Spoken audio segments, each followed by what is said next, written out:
Well, hey everybody, we literally just got off of the plane from coming to Africa, but this is our team, our Rise Missions team, I guess you could say, that just went with us to Africa.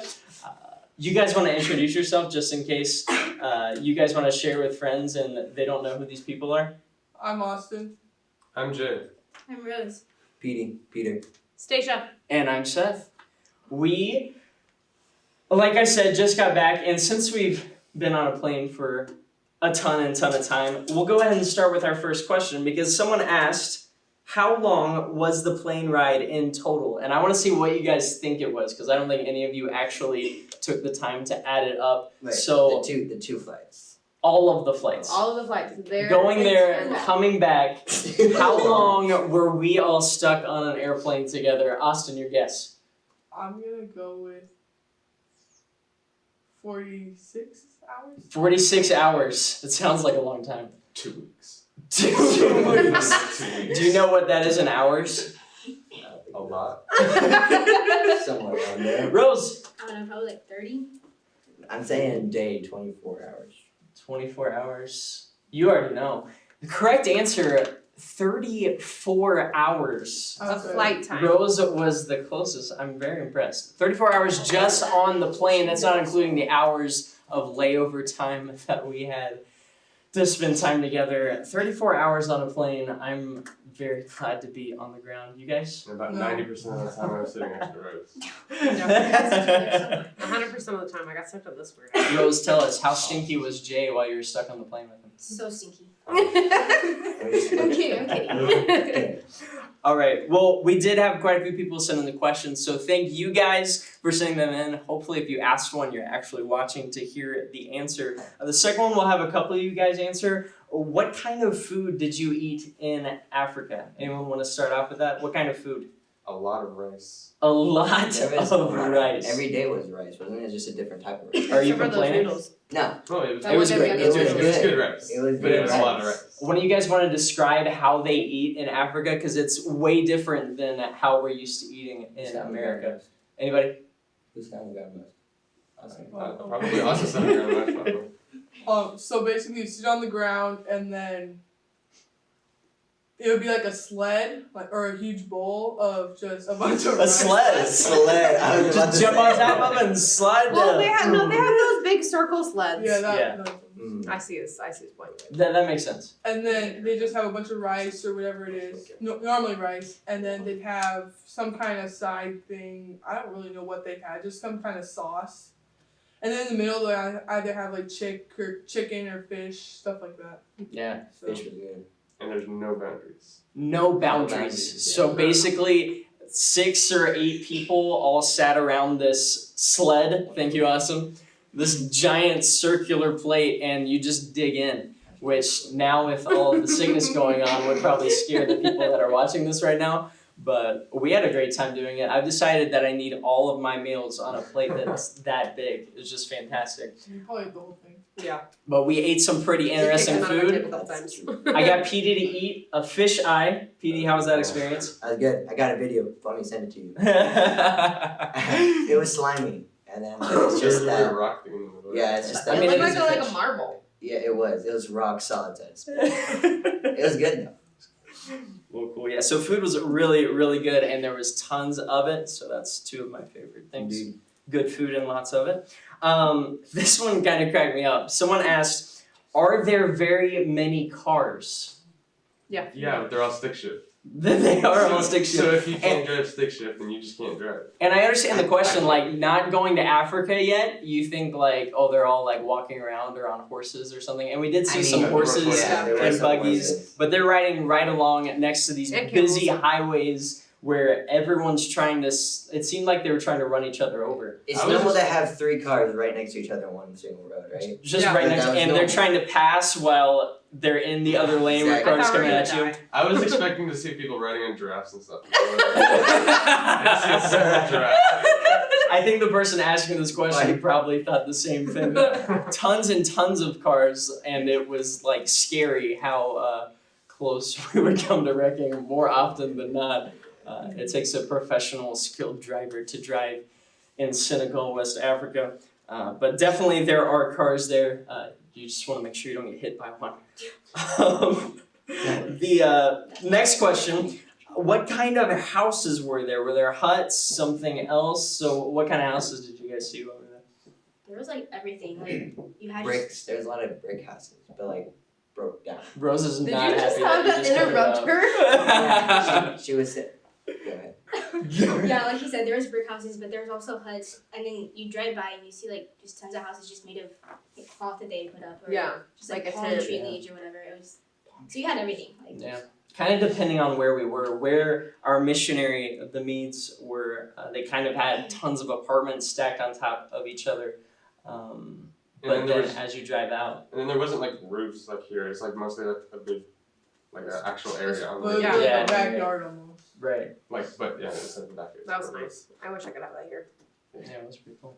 But the house we stayed in, the bottom floor was actually their church auditorium where they will meet for their church services. And then they kind of have like a living area down there.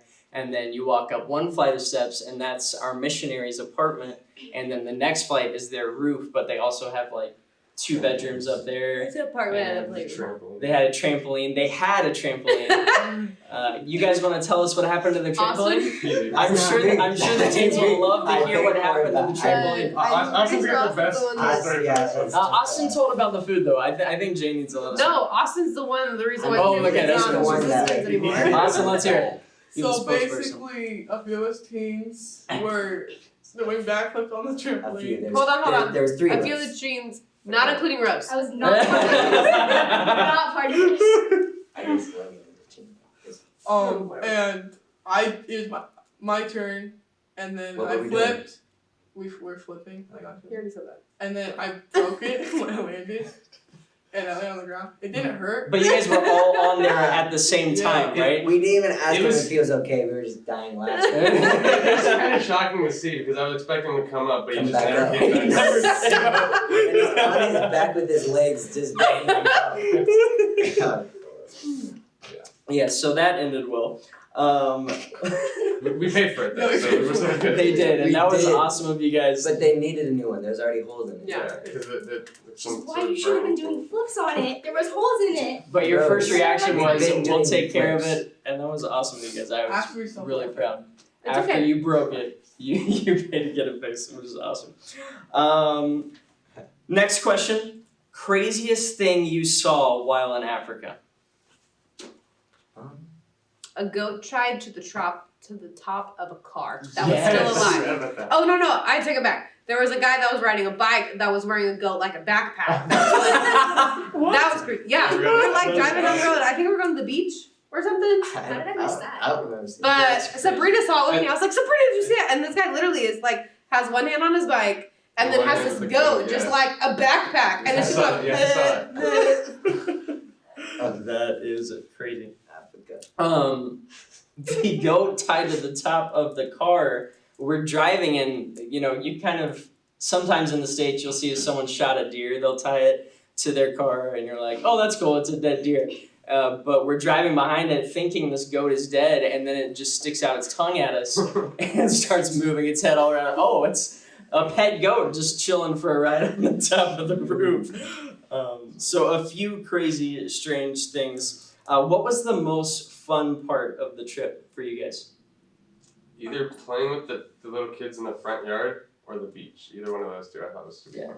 And the front yard, Or more of front like a alleyway, very front small alley. alleyway. No, that was so much fun. No, playing I with think- the kids by far was the best. I think the soccer tournament was a lot of fun. Yeah, that was great because Yeah, this that's- is yeah, nice that's- for It's once. just Yeah. I was better at soccer, But like the little kids, like we taught them how to play tag, which like is really weird as us think because our team group. How long have we been playing the same game of tag, guys? 3 years. Like years. And like we had to teach them how to play it because like they didn't understand it. But Time I had to play I would football. have to agree with yeah, Jay. and football. Yeah, and it's a very sandy, dusty environment. So anytime you're going out to play, there's dirt all over the place. A lot of the kids that are there, I'm it. A lot of the kids that are there, they don't even have shoes, so they're super dirty. But that's just their culture. That's what they're used to. Getting to play with them, and that was really a fun experience for sure. kind of switch gears a little bit. We got to sit in one of the church services there in the Senegal church. What were some of the things that you guys noticed that were different in their church service compared to what we do here? And maybe some things that are similar in the way that they worship in Africa based on how we worship here. Anything you guys notice? Either very similar or very different? The language is obviously different. Obviously. And they actually speak 2 languages in their church service. So there's a lot of people in Senegal that speak French, and there's also people that speak Wolof, which is kind of the national language there. I really wasn't expecting French. Right? Yeah, that threw me off. Yeah, when I hear people saying bonjour and stuff, Or I was like, wait, merci, what? and I was like, So Yeah, and because some people greet you bonjour, and then some you're like, what language is that? And so they have a mix of these people in their church. So their pastor, who's a national pastor there, he was raised in Senegal, he actually preaches in both. So when he's doing the service, he'll, depending on the audience, he'll do a sentence in French and then translate it into Wolof right afterwards, which is definitely a different atmosphere. We just expect everyone that walks in at least knows English somewhat or can figure it out. So that was definitely cool to see all the different languages going on there. Anything else different or similar? Something else that was different was when they sang, they were sitting down. I noticed that. Yeah, that's true. I All was- sitting down when we sing. it was cool because they sang a song that we sing here in teen group, and it was like as soon as Josh started playing the guitar, I was like, oh, our teens have sang that, and it's even though it was in a different language, like you could we could still worship with it because we knew what it was, which was cool. They had a word on the screen. That's pretty nice. They did. Yeah. So we could kind of act like we knew what we were singing, Just even though it was in a mumble. completely different language. Yeah. And not know how to pronounce any of those words. Well, and I think also it being in a different language kind of made you stop and think more about how, like, it's not just Christians in America, but it's everywhere. And it's the same, like, we worship the same God and believe the same thing. Yeah. It's a really cool moment, I think. That's awesome.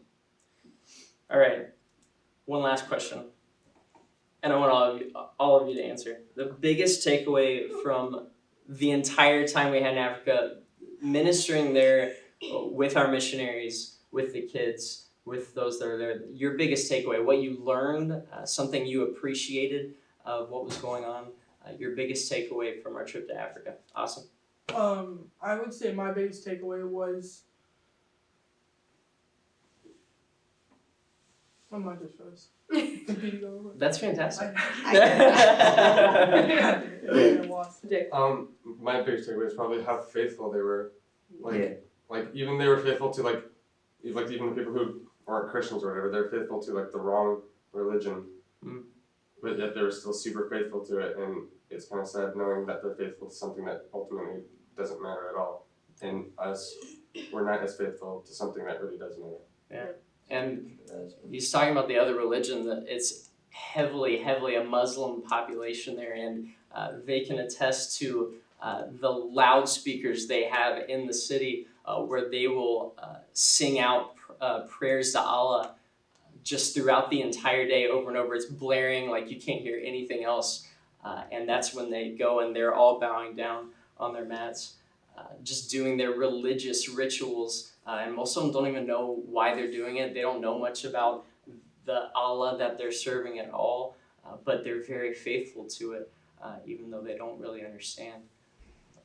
And it's a huge part of their culture there, for sure. Awesome. Did your mind unfreeze? I think so. Awesome. My biggest takeaway was how much we take stuff for granted. We were doing some outreach stuff, and we were handing kids soaps and clothes, and I gave a kid, I don't think it was me, I think it was maybe even less than $1 thing of soap, and then he kissed it. It's just unbelievable how much stuff we take for granted in America, and probably other parts across the world. Someone give me the biggest, like when I was giving out their sandals, they'd give out the biggest smile. Yeah. They'd look at me because they're like, It's like they had never had shoes before. yeah. Rose? I think for me, just being reminded that God's in control and we can trust Him. Because there was so much that went wrong on this trip or could have gone wrong. Or like being like just within hours of not being able to come home. Yeah. And just seeing how every single day something would happen but God took care of it no matter what. And then just seeing like how the believers there, like everything that they have to go through so that they can follow Christ and how they trust Him, and then we get really scared about just silly things that are going on, and just how close we were to not being able to come home, but realizing that God still was in control. Yeah. I think it was just a really good reminder for me. Yeah, if we had booked a flight instead of to New York, if we had booked it the same way we came to go through Paris, they wouldn't have let us leave the country. And our flight was the last flight to leave the Senegal airport. They completely shut it down. There's no flights going in or out. It's so true that God worked it out perfectly for us to be able to go, for us to not get stopped by everything going on around the world right now. It was really incredible to see as a whole what God was doing. Pete? I thought seeing some people, or even me, thinking that I'm like the best Christian around or something, or like that, just having pride, but then going to other countries and they're facing life and death. They might die because of religion, you know? Like Uzma, he got beat up by his brother just because he wanted them to continue the faith. So I just, it's a big reminder how much we can serve Him really, and how free we are, how much freedom we have to do. I thought that was really hard for me. Yeah, because the population is such a majority, a Muslim population. If someone decides to follow Jesus in that culture, they're basically writing off any relationship they have with their family, at least for the immediate future, because that's one of the worst things in the Muslim culture that you can do is to turn your back on the Muslim religion and to follow Jesus. So when they're coming to a church service, it's a statement. It's not just something they do. It's that they've chosen to follow Christ and leave everything else behind. Just a crazy, crazy world that they live in over there. My biggest takeaway was just how thankful and grateful they are for everything. I mean, we're spoiled as Americans. We always have AC, we always have running water, we always have food, we don't have to worry about any of that stuff. And when we were working with the kids in the street, they're called the Taliban up there, and they're kids that are sent from their homes by their parents into a different city that can start at the age of 5. So you have these little babies in the street, and they have to fend for themselves and like raise money for themselves to try to support, but then their teachers take it from them at the mosque.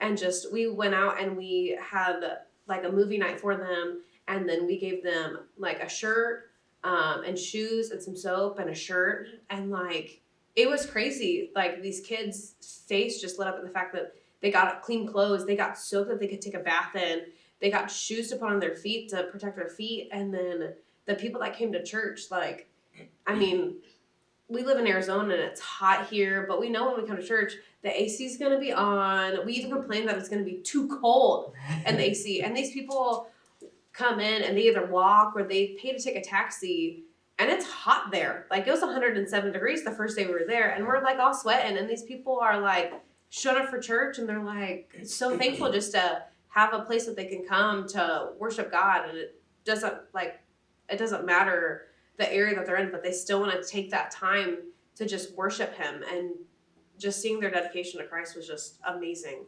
and just really reminded me, like, we take so many things in life for granted, and with everything going on, it's nice to have a reminder that not everybody has that, and that we think we're such great Christians over here, and you go to a country like that, like Petey said, you can be put to death, and they have no fear about saying their testimony for Christ. I think for me, one of the biggest takeaways, and something that I kept thinking over throughout the trip, was the fact that we did not speak their language. It kind of made it hard at times, didn't it? To try to get them to understand what we're trying to tell them, even the simplest of things, like I'm going over there, and they're like, what? Because it could mean any number of things, and to them it's just gibberish, just like them talking to us it's difficult to communicate, but at the same time, I felt like it almost made it easier to go out of my way to try to interact with them. I don't know if you guys kind of felt the same way, but I guess here in America, because we speak the same language, we kind of worry about what someone's gonna say. We worry about what their opinion is gonna be of us, and so many people in the streets there in Senegal, and we just go up to any kid and toss a football and just try to have fun with them and show them that we cared about them, even if we couldn't verbalize it. You could tell the fun that they were having, and they're coming up to us and like fist bumping us, even just wanting to hold our hands and stuff.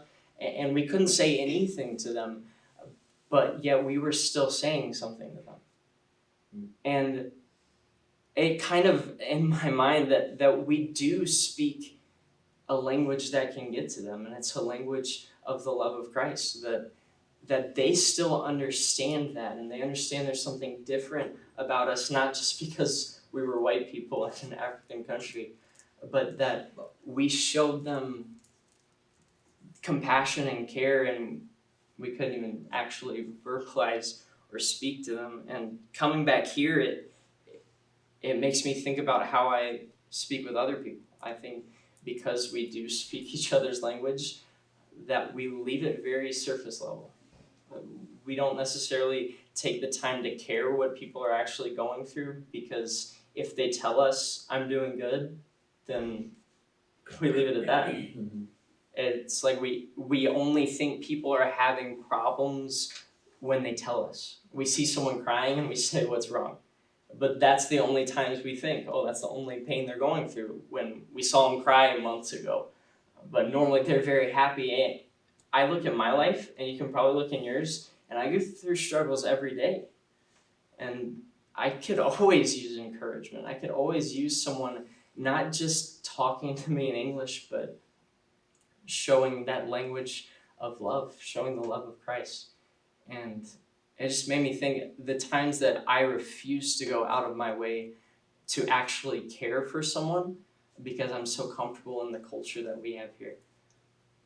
But there are people that we walk by and that we interact with that are just as needy as the kids we dealt with in Africa. It doesn't look like it on the outside. We can see them in these ragged clothes, and their feet are cut up because they've been walking barefoot for so long.